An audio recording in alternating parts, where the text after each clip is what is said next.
Olá pessoas, esse é outro vídeo meu aqui na internet. Bom, no vídeo de hoje então eu vou falar sobre o Laços de Família da Clarice Lispector. Aviso desde já que provavelmente esse vídeo vai ficar longo porque quando o assunto é Clarice eu costumo me estender um pouco além da conta. Segunda coisa, eu não vou fazer vídeo no momento nem pro Conto Amor nem pro Imitação da Rosa. Eles vão ter vídeos separados porque eu acho que eles merecem uma atenção especial. Pelo menos de minha parte. Enfim, e é isso. E assim, como eu costumo falar muito, eu não vou falar de muitos outros contos que estão aqui. Eu separei apenas, acho que uns 6 para eu poder falar aqui para vocês. Enfim, o Laços de Família talvez tenha sido o livro que mais vendeu da Clarice, assim, da época do seu lançamento. Ele foi lançado em 27 de julho de 1960. A Clarice havia acabado de chegar dos Estados Unidos, tinha voltado definitivamente para o Brasil. E após recuperar aqui os textos, né, porque ela havia entregue eles a outro editor, não deu muito certo ali. Após recuperar, ela conseguiu então publicar com uma parceria que houve entre a livraria Francisco Alves, que ficava na Líbero Badaró, em São Paulo, e a revista Senhor, que também era de São Paulo. Então essas duas empresas se uniram para poder fazer o lançamento aqui do livro. E na época do lançamento é interessante você olhar nos jornais da época. Você vai lá no site da Biblioteca Nacional e olha os jornais. Tinha uma coisa assim: daqui a tantos dias vai lançar o livro novo da Clarice Lispector. A Clarice Lispector está voltando. Então assim, você percebe que foi um livro que gerou um certo furor ali no meio cultural e literário do país. Enfim, é interessante também você pegar as cartas que a Clarice trocava entre os amigos e todo mundo. Fernando Sabino, Érico Veríssimo, Rubem Braga, todo mundo rasgando elogios por conta dos contos aqui que ela iria publicar aqui nos Laços de Família.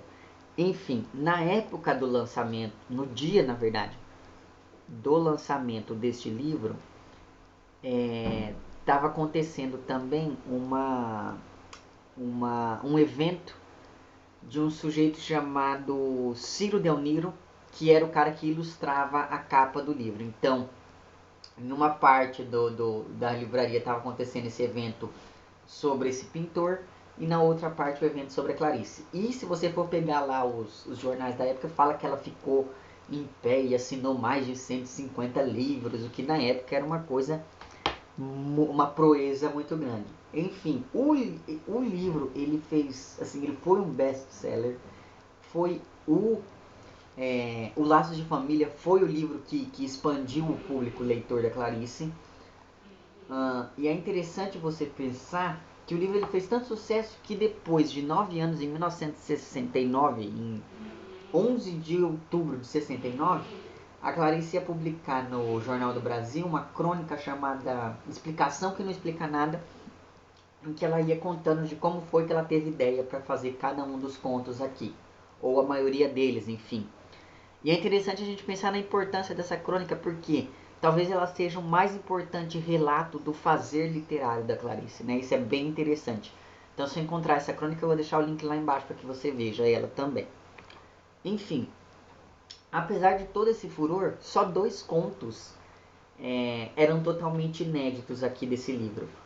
O Preciosidade e o Devaneio Embriaguez de uma Rapariga. Os outros já haviam sido publicados tanto na revista Senhor, quanto em alguns outros jornais, como é o caso do Crime do Professor de Matemática, que é o penúltimo conto aqui do livro. Esse conto talvez seja o mais antigo do livro. Ele tinha sido publicado pela primeira vez em 25 de agosto de 1946, ou seja, muito próximo ali da publicação do primeiro livro da Clarice. Então perceba que desde aquela época ela já havia alguns contos ali que ela foi publicando na imprensa. E além desses contos que ela publicava na imprensa, então, em 52 ela publica um primeiro volume de contos que se chamava Alguns Contos. Só que esse primeiro volume de contos não fez sucesso nenhum. Consta desse volume 6 contos que estão aqui em Laços de Família, então já haviam sido publicados só nesse volume, que é o Amor, o Uma Galinha, o Começos de uma Fortuna, quais outros mesmo?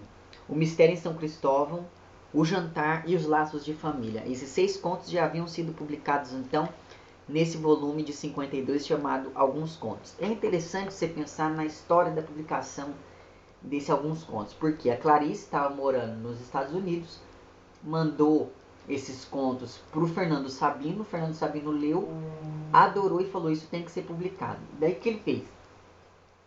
Ele conversou com um sujeito chamado José Simeão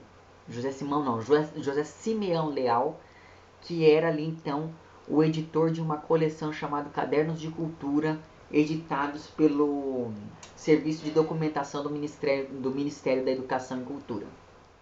Então o que acontece? Essa coleçãozinha era uma coleçãozinha pequenininha, baratinha, de rápida circulação ali, para poder ali divulgar o trabalho de jovens escritores, no caso Clarice Lispector. Só que o livro não fez sucesso nenhum. Aí depois já, em 1960, quando a Clarice anuncia que ela ia publicar aqui Os Laços de Família, foi o maior sucesso, talvez o maior sucesso da carreira dela até então, porque assim, foi esse livro, como eu disse para vocês, que expandiu consideravelmente o público leitor da Clarice. Enfim, é interessante então você perceber que esses contos já estavam prontos. Desde 1955 já estava tudo fechadinho, mas ela vinha lutando desde então para tentar publicar esses contos na imprensa, e, enfim, ou em livro, em um volume só. Porque ela precisava de dinheiro, claro. Enfim, e Os Laços de Família, então, vai falar um pouquinho, nos 13 contos que compõem aqui, 12 deles são em terceira pessoa e apenas 8 em primeira pessoa. E além disso é interessante você perceber que 3 só desses 13 contos têm homens como protagonistas. Os outros são contos totalmente voltados mais para o universo feminino. Enfim, sobre a ótica feminina da situação familiar ali.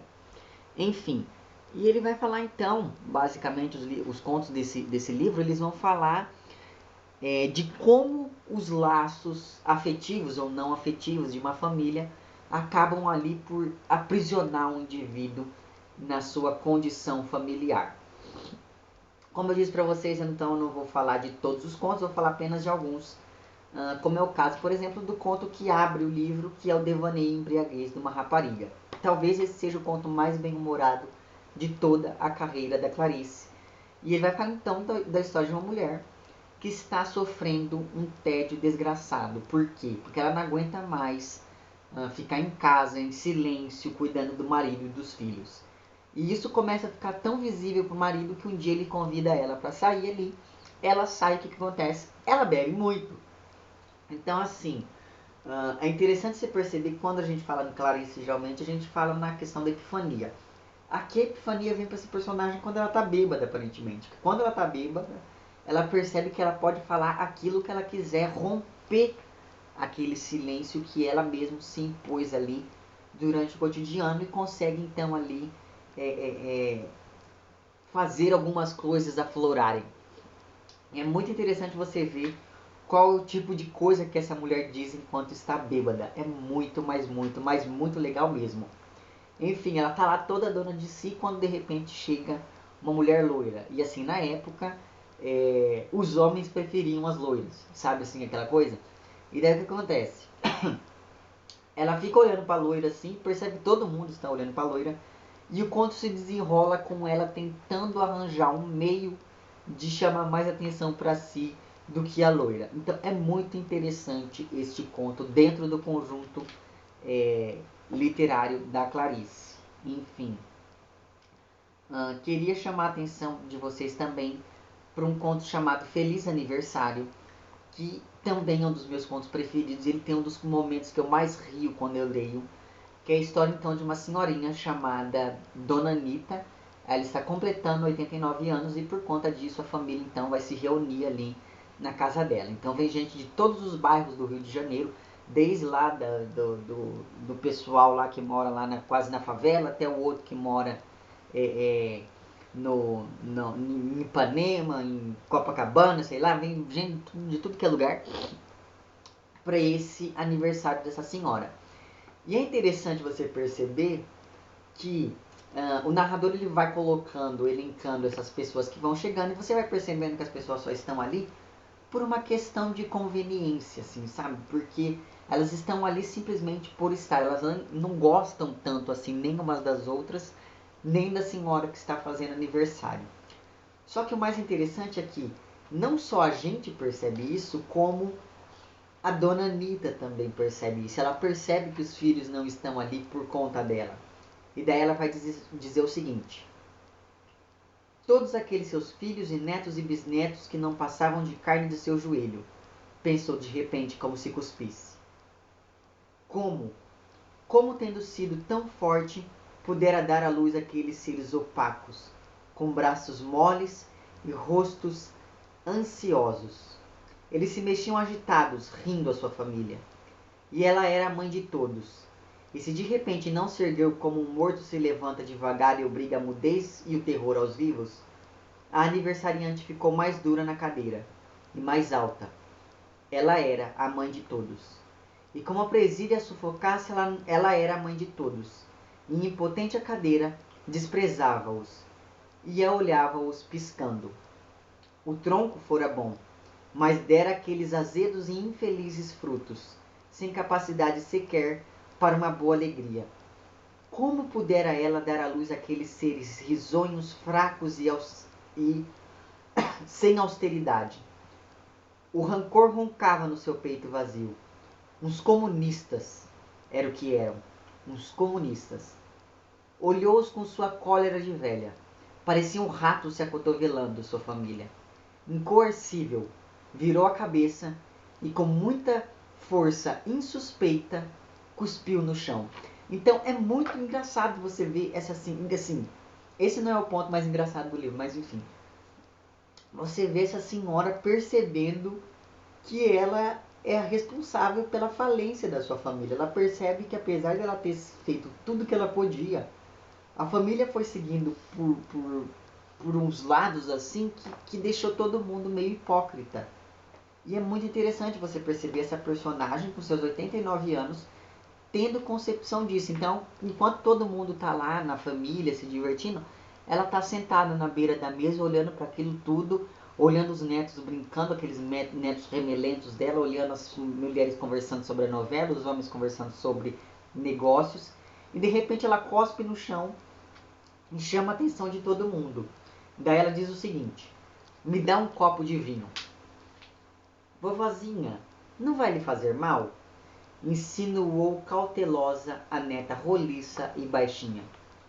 Que vovozinha que nada! Explodiu amarga a aniversariante. Que o diabo vos carregue, corja de maricas, cornos e vagabundos. Me dá um copo de vinho. Eu fico imagine a sua avó falando esse tipo de coisa num aniversário de numa festinha de família. Então, assim, na minha opinião, esse deveria ser o último conto do livro, porque ele fecharia de maneira exemplar aquilo que a Clarice foi exemplificando em todos os outros contos, que é a ruína de uma família, sabe assim? E essa senhora, ela percebe isso, ela percebe que a família dela acabou ali, que ela é o único laço que une todas aquelas pessoas, e ela está com 89 anos, ou seja, logo logo esse laço não vai mais existir. Então, enfim, eu gosto bastante deste conto também. E depois a gente vai acompanhando, então, como é que essas pessoas começaram a lidar com esse discurso da velha. Enfim, queria ressaltar também a presença aqui de um conto chamado Preciosidade, que a Clarice dedicou para Mafalda Veríssimo, que era a comadre dela. A Mafalda era... Não, a Clarice era madrinha do filho da Mafalda e do Érico. Enfim, e o Preciosidade é um conto que eu não vou falar muito sobre ele, mas eu vou pedir que você leia, porque assim, é a história de uma menina de 15 anos que ela é extremamente assustada com tudo e com todos. Então ela tem medo de sair na rua, ela tem medo de andar de ônibus, ela tem medo de quem senta perto dela na escola, enfim. E ela não é nem feia nem bonita, é aquela pessoa totalmente normal.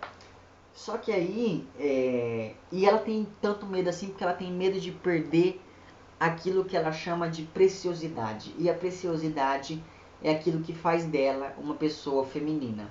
Enfim. E daí um dia ele está saindo de casa e acontece uma coisa X, e essa coisa X é horrível. Assim, é um conto que me deixa muito desconfortável quando vou lendo. Você percebe parágrafo após parágrafo que a tensão do conto vai aumentando e vai se tornando cada vez maior ali, a ponto de se tornar insuportável. Enfim, é um conto assim que é muito forte mesmo. O que acontece aqui nesse conto é uma coisa muito desagradável. E, enfim, eu não vou falar a história dele, eu espero que você leia. Sério mesmo. Queria chamar a atenção de vocês também para os laços de família, que é o conto então que dá título aqui ao livro. E vai falar um pouquinho então da história da Catarina, que está levando a mãe de táxi de volta para a estação de trem. A mãe havia passado 2 semanas com a Catarina, com o genro e com o neto, apesar dela não se dar muito bem com o genro. Por quê? A mãe da Catarina, que é a dona Severina, ela é aquele tipo de pessoa reclamona. Então ela chega na casa, reclama da comida, reclama do tratamento, reclama da cama, reclama do que a casa é fria, reclama de tudo possível. E o genro não gosta disso, então os dois vivem brigando ali. O que deixa a Catarina numa situação meio desconfortável, porque afinal de contas ela gosta dos dois. Enfim, a Catarina então está pensando em tudo isso, em como que a mãe se relaciona com o marido, quando de repente o táxi dá uma freada muito brusca e o corpo das duas encosta um no outro. E daí a Catarina tem a tal da epifania também e começa a perceber que, do mesmo modo que a mãe é distante do marido, a mãe também é distante dela. Sabe assim, a Catarina percebe que o relacionamento dela com a mãe não é muito bom. E ela tenta buscar uma razão de ser para isso, mas ela não encontra, porque ela e a mãe nunca aconteceu nada que as separasse, mas elas sempre foram pessoas assim meio que distantes uma da outra. E daí a gente vai acompanhando como é que ela aprendeu a lidar com essa constatação, digamos assim. É um conto muito bonito também, para falar dessa coisa toda dos laços que unem as pessoas numa família. Enfim, queria falar de mais 2 contos para vocês, do Mistério em São Cristóvão e do Búfalo. O Búfalo é o último conto do livro e vai falar então da história de uma mulher que, após ser desprezada pelo homem que a amava, ela decide que ela precisa aprender a odiar esse homem, mas ela não sabe como fazer isso, porque ela só sabe amá-lo. E daí o que ela faz? Ela vai para o jardim zoológico para tentar encontrar um meio de aprender o ódio com algum daqueles animais, porque os animais representariam ali então um tipo de existência muito mais primitiva do que a existência humana. Enfim, ela vai, só que quando ela chega no zoológico, ela não encontra nenhum animal que a ensine a odiar. Os animais são todos puros e todos amorosos, digamos assim. E no momento então em que ela está procurando um animal que a ajude nesse seu intento, ela vê o búfalo. Só que assim, é interessante você perceber que assim que ela vê, quase, pode ser maldade da minha parte, mas eu vejo isso quase como se fosse uma relação erótica entre ela e esse búfalo. Porque assim, ela vê o búfalo e fica totalmente extasiada porque ela percebe que é o búfalo que vai fazer com que ela esqueça desse homem. Olha só. Só que o búfalo olha para ela e vira as costas. E daí ela começa a sentir se sentir meio que desprezada pelo búfalo. Então ela pega umas pedras e começa a jogar na gaiola até que o búfalo vire e comece a encarar ela. E nesse momento então em que o búfalo encara ela, ela vai dizer o seguinte: cadê? No entardecer luminoso era um corpo enegrecido de tranquila raiva. A mulher suspirou devagar. Uma coisa branca espalhara-se dentro dela. Eu não quero parecer muito maldoso nem nada do tipo, mas eu não sei. Essa questão toda sexual que me parece que existe, essa tensão, É uma tensão não só dessa relação de amor e ódio entre esses dois seres, mas me parece uma tensão sexual mesmo ali entre os dois. E isso fica cada vez mais forte na minha cabeça, sobretudo quando eu leio coisas do tipo, uma coisa branca espalhou-se sobre ela. E a Clarice vai descrevendo isso como se a mulher estivesse em puro êxtase, e um êxtase quase sexual ali, diante da imagem desse búfalo, que é um ser rijo, que é um ser robusto, e que é um ser viril, e que é um ser que vai fazer com que ela esqueça do homem que ela ama. Então, assim, eu gostaria muito que você lesse pelo menos esse conto do livro para me dizer se você tem essa mesma impressão. Por favor, leia esse conto e comente lá embaixo para ver se isso é coisa só da minha cabeça. Enfim, e daí o conto vai se encaminhando para o fim. Eu não vou falar se ela consegue ou não aprender a odiar o marido. Enfim, o conto acaba. É o meu terceiro conto favorito aqui, fora o amor e a imitação da Rosa. Inclusive eu acho que esse conto tem muito a ver com, sobretudo com o conto Amor. Mas enfim. Assim, uma coisa que eu já ia esquecendo de dizer. Quando você for ler esse livro, preste bem atenção na função do olhar. O olhar nesse livro, a constatação visual, é uma coisa muito importante. Os personagens eles estão sempre olhando para as coisas. A Ana olha para o cego, a Laura da imitação da Rosa olha para o buquê de rosas, essa personagem olha para o búfalo, a Dona Anitta olha para a família, para a situação familiar em que ela está ali, enfim. E o olhar também vai ser a peça fundamental aqui no Mistério em São Cristóvão, que é um dos contos mais incompreendidos da Clarice, pelo que eu vejo. E isso é porque as pessoas não prestam atenção em um detalhe que eu gostaria de falar desse conto em específico, para te chamar a atenção para esse detalhe. Ele vai falar então a história de uma família abastada que mora em São Cristóvão e que estava ali jantando e toda alegre. Você percebe que há ali um ambiente familiar que quase destoa dos demais aqui do livro até esse primeiro momento. Então, enfim, essa família então que tem inclusive tem assim uma senhora, um senhor, né, que provavelmente são o pai e a mãe, tem os filhos e tem uma mocinha ali com uma idade mais ou menos entre os 16 anos, mais ou menos. Enfim, depois do jantar então eles vão dormir, só que nisso essa mocinha de 16 anos escuta um barulho no quintal, no jardim. E daí quando ela abre a janela e olha, perceba novamente a questão do olhar, e olha para o quintal, né, para esse jardim, ela vê que no jardim tem 3 sombras. E o que são essas 3 sombras? Essas 3 sombras são 3 rapazes que estavam passando por ali, por aquela rua. Eles estão fantasiados de cachorro. O que é mesmo que eles estão fantasiados? Não lembro mais, mas se não me engano é de porco, de galo e de touro. É isso? É, um touro, um porco e um galo que eles estão fantasiados. E quando eles estão passando ali então, eles estão indo para um baile à fantasia, eles olham e veem no jardim dessa casa que essa família está ali jantando, eles veem uma plantação de jacintos. Jacintos, se você não sabe, é uma flor muito bonita e tal. E daí então eles decidem roubar jacintos. Então um deles pula ali, se não me engano é o galo, ele pula ali dentro desse jardim e vai tirar então um jacinto. Só que na hora que ele vai tirar o jacinto, ele vê que a moça está olhando para ele pela janela. E a moça, ao perceber que ele está olhando para ela também, a moça dá um grito e acorda a casa inteira, enfim. Ele tenta puxar a flor, mas não consegue, deixa a flor lá arrebentada e vai embora.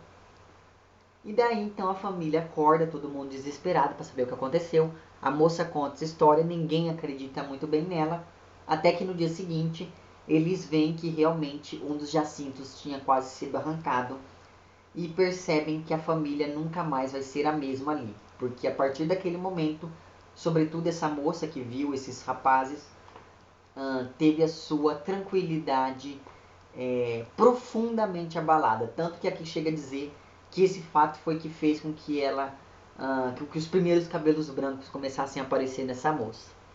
E o conto acaba dizendo então que essa família não seria mais tão unida quanto antes. Perceba que nesse conto a Clarice diz o seguinte: olha, a família pode ser a mais perfeita do mundo, mas uma coisa ínfima pode estragar tudo.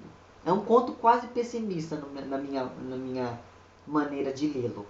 Assim, sabe, tava tudo bem e tal, por conta de uma coisinha assim, a gente percebe que essa família mudou profundamente. E mudou profundamente só por conta dessa flor que quase foi arrancada. E daí o conto acaba e você fica pensando, tá, mas e daí? Qual que é esse mistério, né? E aí você deve ter uma coisa em mente. Nada é gratuito em literatura, sabe? Você tem que prestar atenção nos detalhes. Por exemplo, em um jardim, qual a probabilidade de existirem jacintos em um jardim? Sabe, todas as vezes que eu li esse conto eu ficava me perguntando, mas por que jacintos? E daí eu lembro que eu fui procurar o que significa o jacinto e eu descobri que, enquanto em outros países o jacinto significa tristeza, agonia, melancolia, mágoa, aqui no Brasil ele significa alegria, suavidade, tranquilidade, paz de espírito e essas coisas assim. Então perceba que essa família tinha o seu jacinto ali e ele quase foi arrancado. Esses homens mascarados, esses rapazes mascarados, quase levaram esse jacinto embora. Então perceba o grau de simbolismo, né, a simbologia que existe aí, né? A moça não vai ser a mesma. Por quê? Porque ela viu a paz da família, ela viu a tranquilidade da família, ela viu a alegria em que aquela família estava envolvida ali, que é representada por essa flor. Ela viu essa flor quase ser arrancada. Então é por isso que ela não vai ser mais que ela não vai ser mais ali tão tranquila quanto era antes, porque a paz foi quebrada, sabe assim, a alegria foi alterada ali por esses três mascarados, e é isso que faz com que essa moça se preocupe tanto a ponto de lhe nascerem cabelos brancos. Então, enfim, e me parece que o Mistério em São Cristóvão é um conto enigmático, justamente porque as pessoas não sacam essa coisa da flor. Então, quando você for ler este conto, preste atenção nessa flor. Enfim, eu não vou falar mais de nenhum conto, não vou falar mais de nada das histórias. É um dos livros, talvez, na minha opinião, seja o livro mais indicado para quem está começando a ler Clarice, porque assim, ele traz todos os elementos que vão ser enfatizados muito na obra da Clarice. A questão toda existencialista, a questão feminina, né, do universo feminino, a questão da epifania vai estar presente em todos esses contos, ou em quase todos. Enfim, eu não falei de muitos outros contos aqui, porque senão não ia dar tempo. Enfim, então eu indico fortemente que você leia esse livro, independente de você estar ou não se preparando aí para o vestibular da Unicamp. Eu acho que é um livro que vale a pena você ler assim, completamente. O único conto que eu não gosto aqui é A Menor Mulher do Mundo, porque assim, não gosto, desculpa, mas eu não gosto desse conto. Bom, enfim, vou fazer então, como eu disse para vocês, vídeo separado tanto para a imitação da Rosa quanto para o conto Amor, certo? Enfim, eu vou procurar o livro, se eu encontrar vou deixar ele em PDF lá embaixo para você. Se você gostou desse vídeo, não esqueça de curtir e de compartilhar. Caso não tenha gostado, não esqueça de dizer lá embaixo porque não gostou. Se você está inscrito no meu canal, muito obrigado pela sua inscrição. E caso não esteja inscrito, se inscreva também lá embaixo. É isso então, um abraço para vocês todos. Até o próximo vídeo. Tchau.